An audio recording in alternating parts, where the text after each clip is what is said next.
Pour la filière allaitante, les sujets ne manquent pas. Je voudrais à cette occasion aborder avec vous la conjoncture, les nouveaux indicateurs de marché et l'impact du Covid sur la filière. Tout d'abord, je voulais aborder la conjoncture de la viande. Depuis le mois d'avril, suite à l'appel à la rétention des animaux lancé par la FNB, les cours ont remonté d'environ 40 centimes et se maintiennent depuis aux alentours de 4,10 € entrée abattoir pour la charolaise. Même si on peut se féliciter de cette augmentation, il faut tout de même constater que l'on est encore très loin du coût de production de 4,89 €. Bien que le marché soit porteur, avec des niveaux d'abattage très élevés depuis plusieurs mois. Pour ce qui est du maigre, comme vous le savez tous, les cours sont catastrophiques et historiquement bas, malgré, là aussi, des signaux qui sont au vert. En effet, les exportations vers l'Italie sont au même niveau que l'année dernière et la cotation du JB à Modène est de 4,27 €. Pour nous, il n'y a donc aucune raison pour que les cours soient aussi bas. C'est pourquoi la FNB a rencontré 3 des plus gros exportateurs pour avoir des explications. Comme à la suite de cette réunion, aucune réponse ne nous a été donnée, la FNB a appelé encore une fois à retenir les animaux en ferme afin de provoquer un électrochoc au sein de la filière.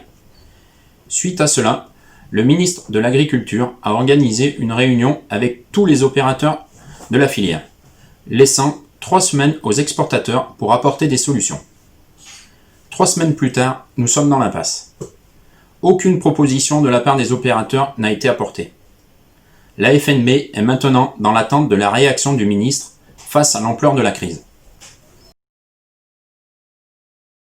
Comme vous avez pu le voir dans le journal Paysan de la Loire, depuis le mois de septembre, la FNB a créé de nouveaux indicateurs de marché, plus complets et plus faciles à analyser. Ces indicateurs ont été faits pour que le plus grand nombre d'éleveurs aient accès aux éléments de marché dans le but de contrer tous les discours négatifs que l'on peut entendre sur les cours de ferme. En effet, rien n'est plus facile que de délivrer de fausses informations quand votre interlocuteur n'a pas tous les éléments pour y répondre. En ce qui concerne la situation sanitaire, contrairement au premier confinement où l'intégralité de la restauration hors domicile était fermée, aujourd'hui, seuls les restaurateurs ont l'interdiction d'ouvrir leur établissement. De ce fait, l'impact sur la filière est moins important. De plus, depuis le mois de mars, les importations de viande sont en très forte baisse, ce qui explique des niveaux d'abattage très élevés en France. Les consommateurs ont également changé leurs habitudes d'alimentation en achetant plus local, ce qui a largement bénéficié aux boucheries et aux producteurs en vente directe. L'origine de la viande devient essentielle pour les consommateurs. C'est pourquoi la chaîne d'approvisionnement Métro a signé en février dernier avec la FNB la charte Origine France.